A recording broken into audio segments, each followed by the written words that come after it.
Everyone Radhe Radhe. सका उठिक brush सारी दादा आनी कोबी पकोड़े ताको खाई देन बिस्कुट खाई एमती बिस्कुट क्या खायापी भल लगे कमेंट रे कहे।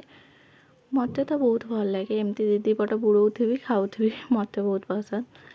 देन सादा मिक्सचर टी खाई तापर पखाड़ भात पखाड़ आज यूजुआल मोर फेवरेट पखाड़ को कोबी आलू बेसर दे भजा होता ताको खाला इवनिंग टाइम रे खरा बेला मुझे किसी खाई ही नथी।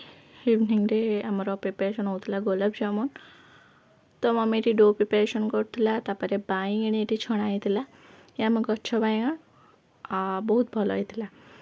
देन एठी थिला गुलाब जामुन आ गुलाब जामुन भलसे भिजी नाथला तो सकाळे मु खाई तो बहुत स्पंजी होता। देन ठंडा पी देती पिहुर मोर ठंडा पीलु तापर गोटे सान झीआरीटे सी मत गचर फुल आनी गोटे ता छोट मुंडे जहाँ आइडिया खर्च कर तो बहुत भल होता।